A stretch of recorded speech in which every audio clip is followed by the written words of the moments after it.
Hey guys, so today I'm going to be comparing Zoloft, aka Sertraline, with the natural St. John's Wort and telling you which one worked best for me. So a little bit of background history. I've suffered with bouts of depression on and off ever since I was about 15, 16 years old. And then I've had anxiety disorder for the last 6 years. The reason I ended up taking Sertraline was because I worked a job that had really unusual hours. I would start at 3 in the morning and finish at 12. And I wasn't seeing my friends and family, I wasn't sleeping. It took a real toll on me, physically and mentally. I ended up getting signed off, had like a month off sick. When I was ready to go back, I had just had a huge anxiety attack about going back, and ended up having to quit. And I was so freaked out that my mental health had meant that I'd had to quit a job, that it was just basically ruining my entire life, that I thought, right, I need to go to the doctors, I need to do something. Initially, I just wanted to be referred for talk therapy, but the doctor suggested that I go on to Zoloft. And I thought, do you know what, I might as well give it a go, because my whole life's falling apart and it can't make me any worse. So, got the prescription, went home. I was so scared to take it because I was so freaked out about taking something that's going to mess with your entire brain chemistry that I initially only took half a tablet. And then when I realised that I was okay and I hadn't died from that, I ended up taking the full tablet. And the side effects kicked in pretty quickly. So I think within the first day or two, I started getting really bad stomach aches. I also felt really sick. I was headachy, jittery. I completely lost interest in food, which for me wasn't really a bad side effect. It was fucking jackpot, because I'd been trying to lose weight forever, and all of a sudden I just didn't really want to eat. And I also had a weird aversion to sweet foods, so I just wanted savoury stuff. I think for the first week I slept non-stop. For the second week I didn't sleep at all, to the point where there was 2 nights where I just didn't sleep for 2 consecutive nights, even though I was exhausted. The third week I started getting night sweats, which was really disgusting. I would literally wake up just dripping with sweat. Within a week I started to feel better. I wasn't crying anymore. I was feeling sort of much happier. And I noticed I was like being more friendly to shop staff. So I was just feeling happier in myself. I just felt like I could deal with life again. And I just felt more stable, which is obviously what they're supposed to do. I think that feeling better coupled with the weight loss made me think, wow, these tablets have like saved my fucking life. I'm going to be on them forever. They're amazing. But after a few weeks, once you're sort of settled in, the good side effects like me not wanting to eat, me losing weight sort of wore off, and I just sort of just stabilised.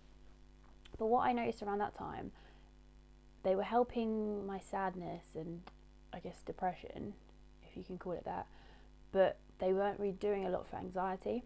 They took the edge off of it, but I was still having anxiety. So I spoke to the doctor, and she told me that they didn't often work for anxiety at the beginning, and that sometimes you need a higher dose. So I started on 25 milligrams, and after 6 weeks she upped me to 50 milligrams. So once I was on the higher dose, I was kind of hoping that all the fun side effects like not wanting to eat would come back, but they didn't. I just turned into what they call a Zoloft zombie, and I just didn't really want to do anything. I didn't really feel like me. I didn't even want to clean my bedroom, didn't want to get out of bed. And I just thought, this isn't really good. I don't think this is benefiting me in a positive way anymore. So I decided, with the 50 milligrams not working, I decided that I would come off them and try other ways of dealing with everything. So I gradually tapered off, which you can obviously get help with from your doctor if you need to do that.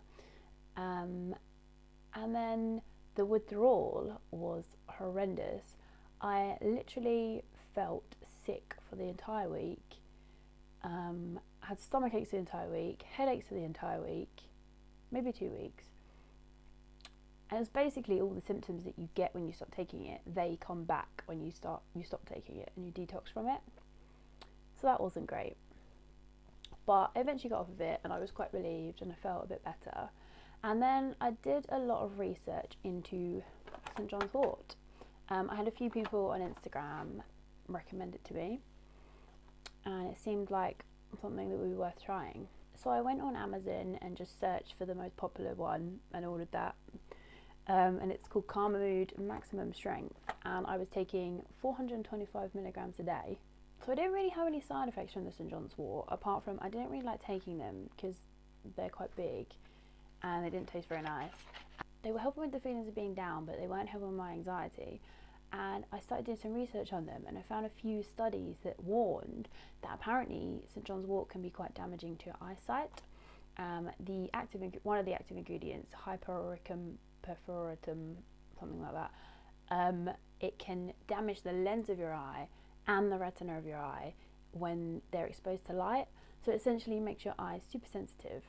And as somebody who's fucking blind already, I didn't really want to be taking something that could potentially make me blinder or blind completely. So that was a massive turn off for me for these tablets. Even though they're natural, there was side effects. Another thing to bear in mind with St. John's wort is you can't take it if you're on the birth control pill, because it stops it working, I think. And then you also cannot take it if you're on antidepressants, because you are then at risk of something called serotonin syndrome, which is basically where you get too much serotonin. And you wouldn't think that too much serotonin would be a bad thing, but apparently it can be fatal, so you don't want to do that. And something to bear in mind with the Sertraline is that you can't, it says on the front here, you can't take it while drinking grapefruit juice. But who drinks grapefruit juice anyway, because that's fucking disgusting. So to summarise, Sertraline, it did really work for me at the time when I felt like my life was falling apart. It sort of calmed me down, evened me out, got me back on track, and allowed me to figure out what to do next. And it did take the edge off my anxiety too. Whereas St. John's wort definitely helped with the feelings of being down. I'd already sort of taken steps to sort my life out by the time I started taking it. But definitely didn't do anything for anxiety whatsoever. So I mentioned at the start of the video that I had always thought that antidepressants only worked as a placebo, and that you thought you were taking something that was meant to help you, so it does because you think it's going to help. And having taken them, I'm not sure where I stand on that, because there are a lot of studies that prove that antidepressants are no more effective than a placebo pill in medical trials. But then there are also a lot of studies that prove they are more effective. And it's the same for St. John's wort. There's, for every study that says that they're a placebo, there are other studies that say they're not. So I think really the only way to figure it out is to try it for yourself. And I think if you are in a really, really bad place where you feel like your life's falling apart, then probably something strong like Zoloft would be the way to go, under medical supervision and referral to a talk therapist. And if you're maybe just feeling a bit blue and like you could feel better about your life, then something more natural like St. John's wort would be a good first option, as long as you don't mind potentially going blind, which I've just remembered. So maybe not even a good option anyway. For me, the stuff with the blindness totally put me off of St. John's wort, so I stopped taking it, and that was about 2 months ago. And I've just found other ways to cope. So I've basically just been doing all the things that you know you're meant to do, but life gets in the way and who can be bothered. Like, I've been working out regularly, eating really healthy, eating a low carb, vegan keto diet. I've been going to therapy, I've been journaling, I've been meditating, I've been trying to practice Buddhist beliefs. I've been doing a lot, and just a lot of self-reflection and just working on me and my head, which I think is, even if you do take antidepressants or St. John's wort, you still need to be doing that stuff, because that's the root of the problem. The depression is just a symptom of the problem. If you've taken Zoloft or St. John's wort, I'd love to know your experiences, so let me know in the comments below. And I'm going to be doing more videos soon on ways to cope with anxiety and depression that don't involve taking tablets. So hit the subscribe button below to be notified of those. And thanks very much.